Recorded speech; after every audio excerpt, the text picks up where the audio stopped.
Platform তৈরি আজ করতে ব্যর্থ হয়েছি। কারণ হয়েছে কি, ওই যে আমি বলছি যে আমি যে কর্মীদের নিয়ে মাঠে নামবো, সেটার যে আমি কাভারটা কিভাবে দেব, তাদের যে সুযোগটা, কারণ আমার নিজেরই অর্থনৈতিক অবস্থা খারাপ, বিকজ অফ আমি একটা কলেজে পড়াইতাম, অ্যাডহক টিচার ছিলাম, সেই কলেজ থেকে আমাকে বের করে দেওয়া হয়েছে নির্মম অপমান অপদস্থ করে। আমাকে 5ই আগস্টের পরে আমি কিন্তু আর ঢুকতে পারি নাই, যেখান থেকে আমি একটা বেতন পাইতাম, স্টুডেন্ট পড়াইতাম, আমি আমার ফ্যামিলি বেয়ার করতাম। তো সেক্ষেত্রে আমি এখন পুরোপুরি বেকার, আর আমি অর্থনৈতিক ভাবে বাসা ভাড়া দিয়ে থাকি। আমি কোনো অর্থ বা কোনো সাম্রাজ্য তৈরি করতে পারি না। এখন 10, 15, 20টা নেতৃত্ব মেয়েদেরকে নিয়েই আমি বলি, এদের নিয়ে যদি আমি যখন নামবো, ওদের তো একটা মিনিমাম একটা পানির বোতল দিতে হবে, পানির বোতলও তো দিতে হবে। তো আমরা তো অর্থনৈতিক ভাবে পঙ্গু ভাই, আমরা তো সেই রকম নেতা বা নেত্রী না।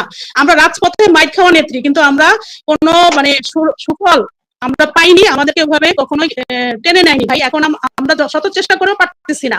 ইভেন যে কর্মীগুলো আমাদের ছিল তৎকালীন আমলে, আমার কর্মী হাতে গড়া, সে কর্মীরাও বলে, আপা আপনি সেই আমলে জেল কাটছেন 4 বার, আপনাকে তো দলে রাখেই নাই, আপনাকে তো সংগঠনে রাখাই হয় নাই, পদ বঞ্চিত, আপনাকে পদ দেওয়া হয় নাই, আপনার অপরাধ হচ্ছে আপনি সেই আমি লাইফে এগুলো নাই বললাম। তো সেখানে ওরাও আমার জন্য মানে ওই যে আমি বলি তাহলে নেত্রীর জন্য চলো কাজ করি, নেত্রীর জন্য তো কাজ করছি। এখন এইভাবে হচ্ছে আমাদের দ্বিধা বিভক্তির মধ্যে আছি। আর বিশেষ সমস্যা যেটা হচ্ছে, সেটা হচ্ছে অর্থনৈতিক সমস্যার মধ্যে আমরা বেশি আছি। আমাদের ফান্ড নাই, আমাদের ফান্ড ক্রিয়েট করতে হবে আগে। ফান্ড থাকলে অনেক কিছুই করা যাবে। আমাদের কর্মীরা প্রস্তুত, কিন্তু আমাদের ফান্ড নাই।